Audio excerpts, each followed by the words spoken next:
So good day, everybody. My name is Joe Diorsi, and this is the For Freedom's Sake video podcast.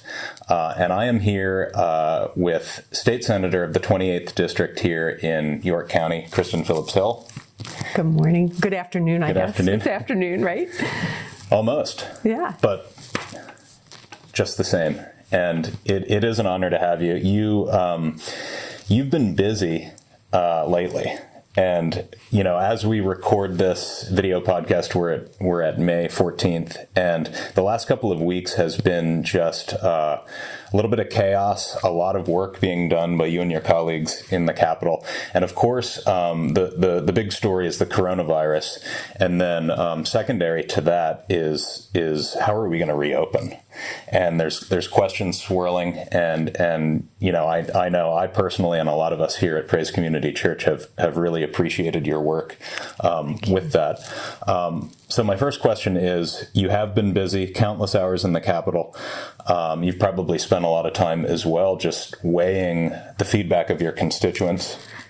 Absolutely. I think from Monday night at 5 o'clock, after I had gotten through every email, until 9 o'clock the next morning, when I finally got into my email account, there were 659 emails. Wow.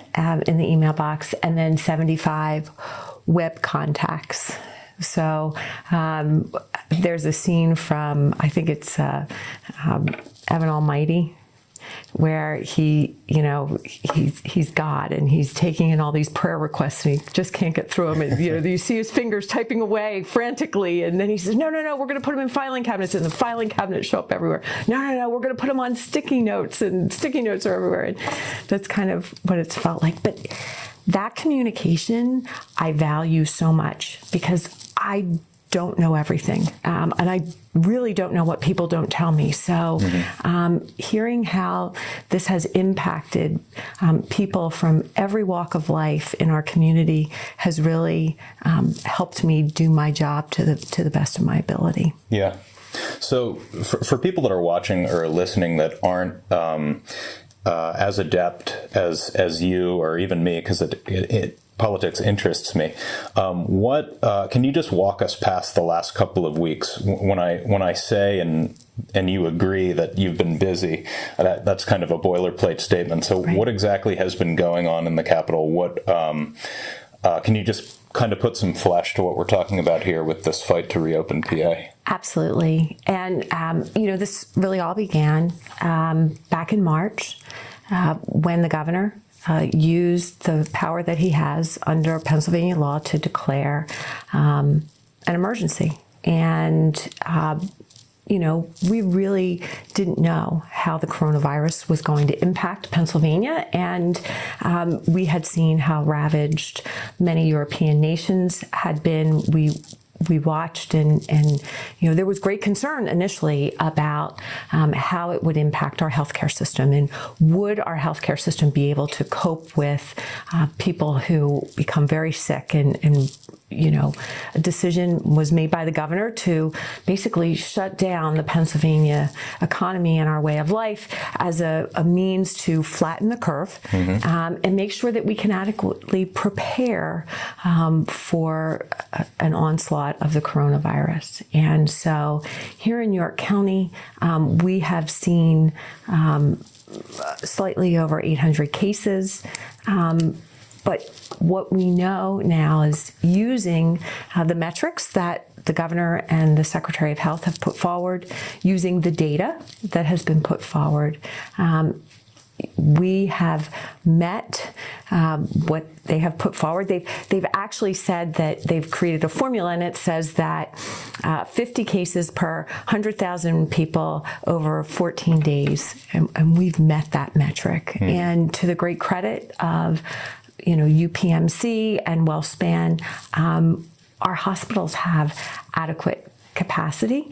They have adequate beds, ventilators, testing, PPE, and when I last looked at the numbers, we had very few people, hospitalized with the coronavirus. And our nursing homes, we have seen across the Commonwealth that about 70% of the deaths due to the coronavirus have been in individuals who are in long-term care facilities. Here in York County, to the credit of those frontline workers, they've done an exceptional job. We have had 9 residents test positive, 2 workers, and we've had 1 fatality. When you compare that to other counties, it's really exceptional and to their great credit. So meeting all of those metrics, we've said it's time to reopen, and we can reopen responsibly, intelligently, and safely. And we heard testimony yesterday before the Senate Aging and Youth Committee and the Senate Local Government Committee from UPMC that it's really important that we do that we can do it. And that there also is another side to this crisis, and that has to do with the lives that we're losing to suicide, to opioid overdoses, a huge spike in assaults, child abuse, and so it's time. It's time. One of my favorite political commentators, Ben Shapiro, has been, he's such a smart guy. And it always amazes me that he's like my age. He's like 34. It's just crazy. He sums it up really nicely, just in a national sense, that there's risks and rewards to any type of response or reaction. And you mentioned other casualties. And like you said the other week, that there's been a sharp rise in opioid overdose deaths in York County specifically. There's projections being put out by statisticians that for every increment of unemployment percentage, there's an increment of the risk of suicide. They kind of correlate in that sense. So, when you take the risk of an extreme restrictive lockdown, there are other risks that follow suit, and it's a really tough balance. And in fact, and maybe you can comment on this, in Pennsylvania, it doesn't really seem like a balance anymore. It seems like we've gone extreme to one side, almost, and excuse the word, but like autocratic in a sense. Yeah. And we have local authorities like you, thank God, who are trying to speak wisdom into this conversation. But it seems like Governor Wolf has taken the extreme posture. Yeah, boy, there's a lot to unpack there as well. You are absolutely correct. Social isolation.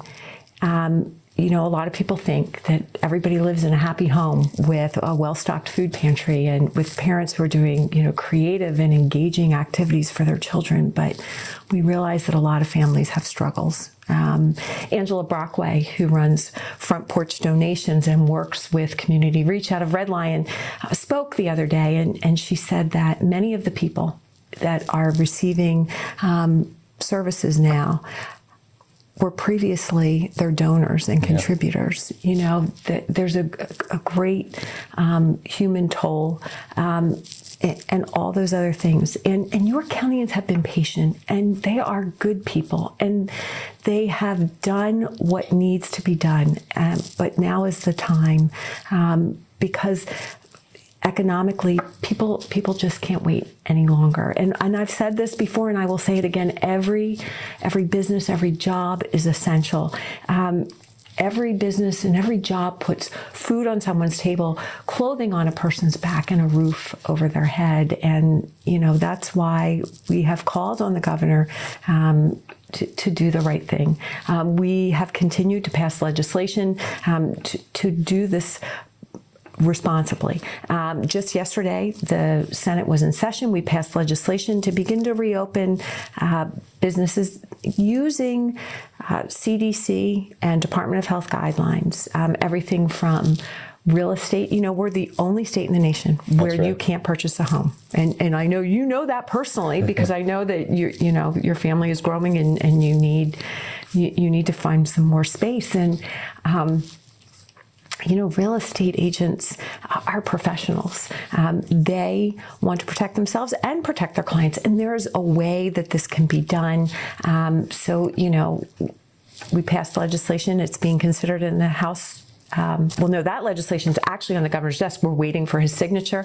And then other legislation that would allow dog groomers, would allow garden centers, would allow hair salons and barbershops to responsibly reopen. And also a measure that would empower counties. We recognize we are a large and a diverse state, and that, and I've said this before on so many other issues, what's going to work in rural Venango County and, South Central York County or over in Philadelphia, they're going to be very different things. And we have locally elected people here in the county who are very capable of planning and making decisions that are in the best interest of the people who live here. And government that's closer to the people, I think really understands it, gets it, and is better to make those decisions. So that legislation would empower counties to make those decisions.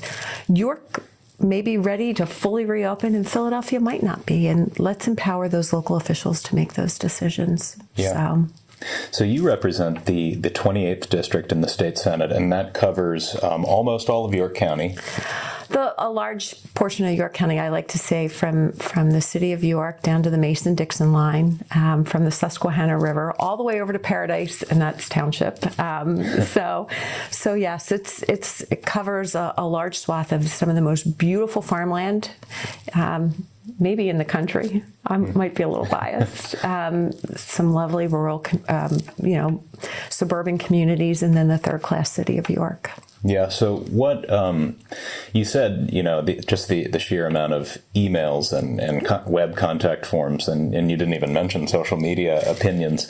What is the overall general pulse of your district when it comes to the question of do we err on the side of extreme caution and stay locked down, or ease into things, or get back to work immediately, like in a green face sense? What's the heartbeat of your district? I think that, the vast majority of people that I have heard from have truly believe that protecting public health and protecting economic health are not mutually exclusive goals, that we can do both.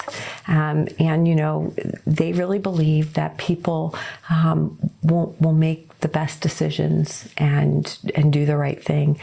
And there's also great concern about assuring our constitutional rights. I was on the Gary Sutton show the other morning, and he said, is there ever a time when you can suspend the Constitution? I said, no.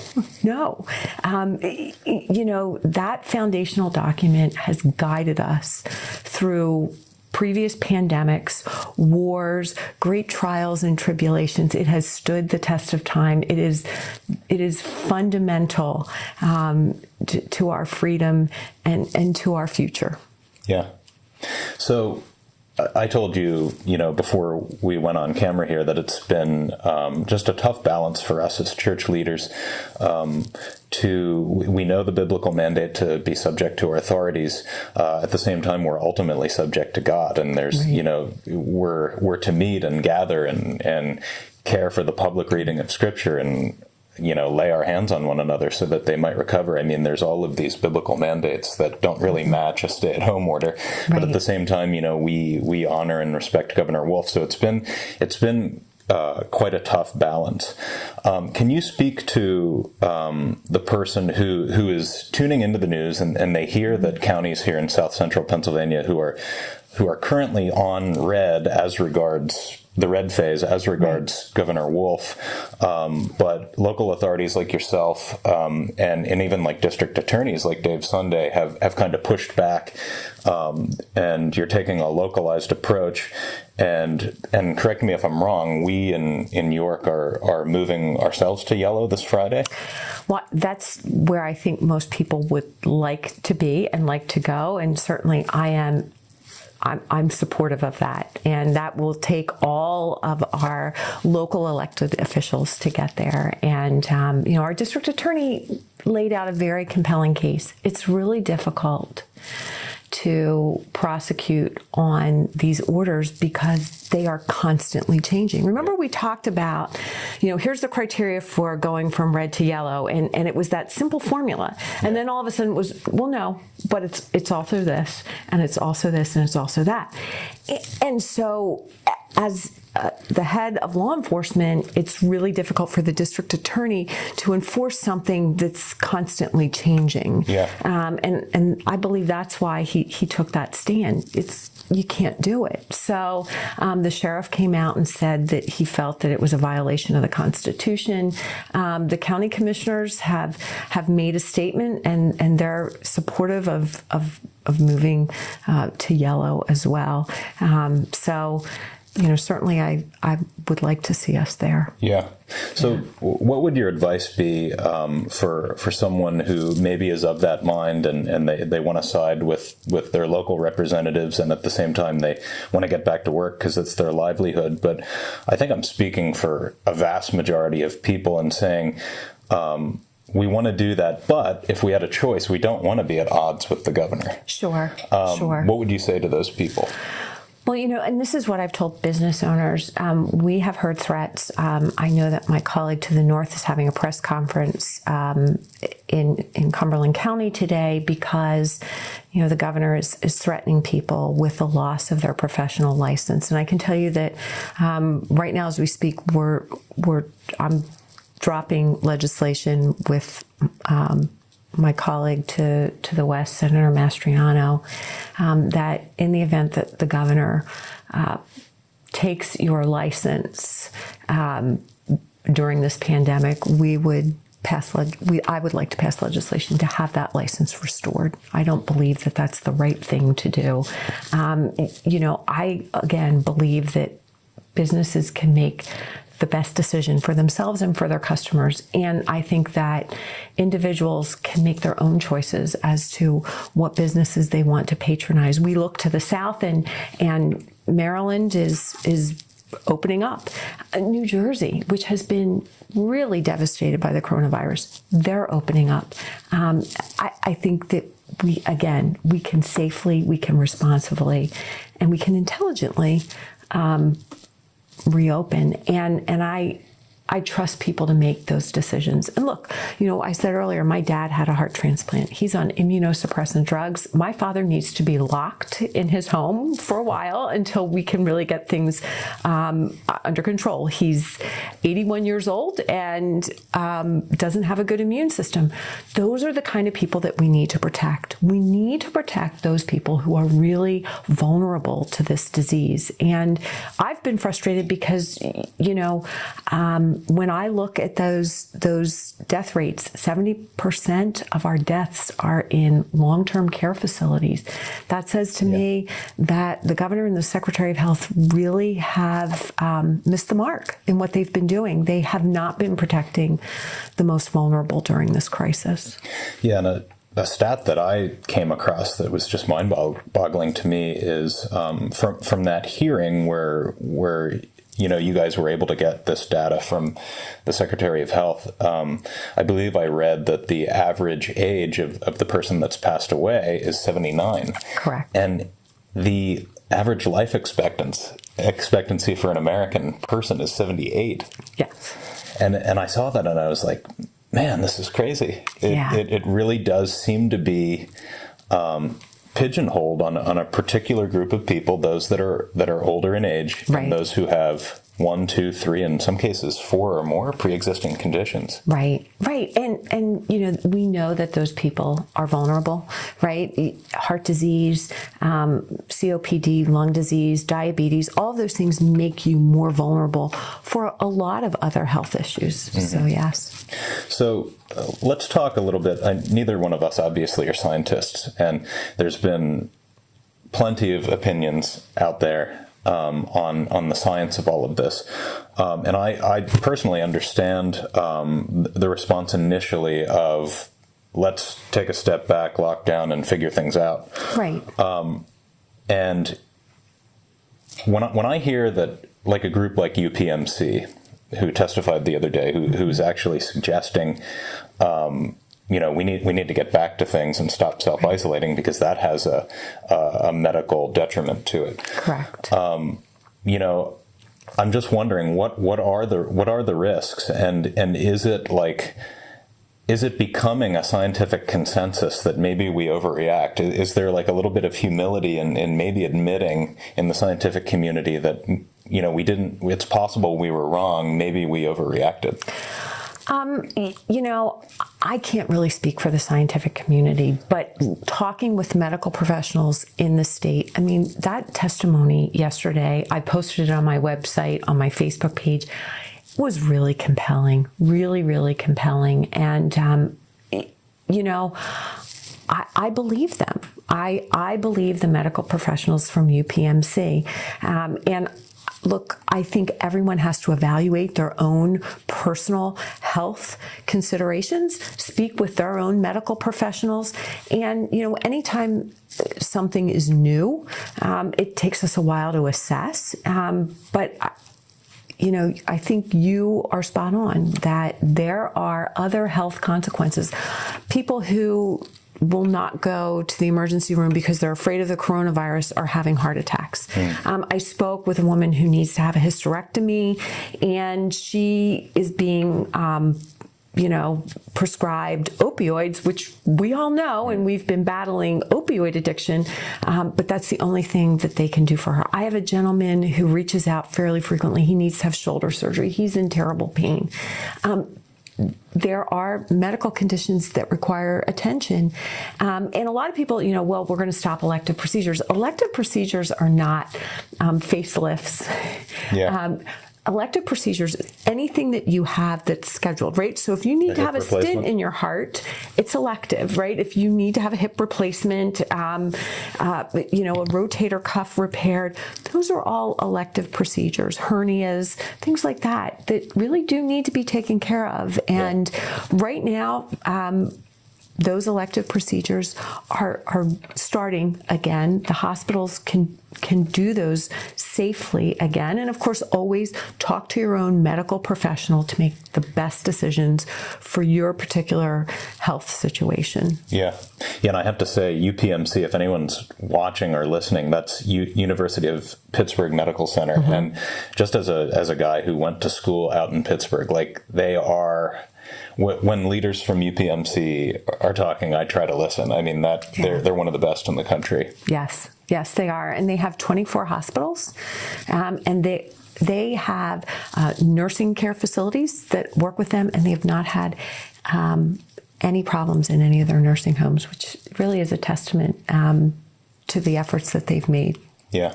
So that's all I have for you on the coronavirus. Did you have any parting words, Senator? No, I just want to thank everyone for tuning in, and I always love to hear from you, and you can visit me on Facebook, Instagram, Twitter, or on my webpage, which is senatorkristin.com. Thanks so much. Yeah, thank you for coming.